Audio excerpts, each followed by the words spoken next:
வணக்கம் நண்பர்களே. இன்னைக்கு காலையில் எங்கள் வீட்டில் என்ன சாப்பாடுன்னு பார்த்தீங்கன்னா சாம்பார் தானுங்க. காய்கறிகள்லாம் போட்டு சாம்பார் வச்சேங்க. சாப்பாடு வடி சாப்பாடுங்க.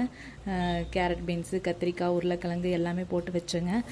ஒரு வடைச்சட்டி எடுத்து வச்சுக்கணுங்க. அதில் பார்த்திங்கன்னா எண்ணெய் ஊற்றிட்டு 2 ஸ்பூன் கடலெண்ணெய் ஊற்றிட்டு கடுகு சீரகம் கருவேப்பிலை மல்லி எல்லாம் 2 பச்சை மிளகா 4 வரமிளகா நல்லா கிள்ளி போட்டுக்கணுங்க. சின்ன வெங்காயம் போட்டு நல்லா தாளிச்சுக்கணுங்க.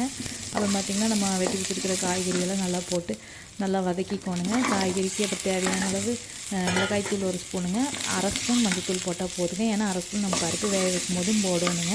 அப்புறம் மிளகாய்த்தூள் 1 ஸ்பூனுங்க. 2 ஸ்பூன் சாம்பார் தூள் சேர்த்து நல்லா வணக்கி விட்டு ஓரளவுக்கு தண்ணி வச்சு நல்லா காய் வேக வைக்கணுங்க. காய் ஒரு 3/4 பதம் வேகிற வரைக்கும் வேக வச்சா போதுங்க. இந்த பக்கம் பார்த்திங்கன்னா குக்கரில் ஒரு டம்ளர் பருப்புங்க. ஒரு 3 தக்காளிலேருந்து 4 புளிப்புக்கு தகுந்த மாதிரி சேர்த்துக்கலாங்க. நான் புளி போட மாட்டேங்க, அதனால் 4 தக்காளி சேர்த்திருக்கிறேனுங்க. கொஞ்சம் மல்லியெல்லாம் கட்டி பெருங்காயம் கொஞ்சம் சீரகம் வெள்ளைப்பூண்டு எல்லாம் சேர்ந்து 4லேருந்து ஒரு 5 வெள்ளைப்பூண்டு போட்டு நல்லா வேக வச்சு நல்லா கடைஞ்சி அந்த ஒரு 3/4 பதம் வெந்தோடனே இந்த காய்கறி கூட இந்த கடைஞ்ச பருப்பையும் உள்ளே சேர்த்திடணுங்க. 2 கலந்து வரையில் உப்பு போட்டிங்கன்னா நல்லா அருமையாக வந்துருங்க. இது பார்த்திங்கன்னா இந்த சாம்பார் எல்லாம் கலந்து நல்லா கொதி வந்துட்டு ரெடி ஆயிருங்க. கொஞ்சம் மல்லி இலை இருந்ததுன்னா தூவிக்கலாங்க. சாப்பாட்டுக்கு அருமையாக இருக்குங்க. செஞ்சு பாருங்கள் நண்பர்களே. லைக் பண்ணுங்கள், சப்ஸ்கிரைப்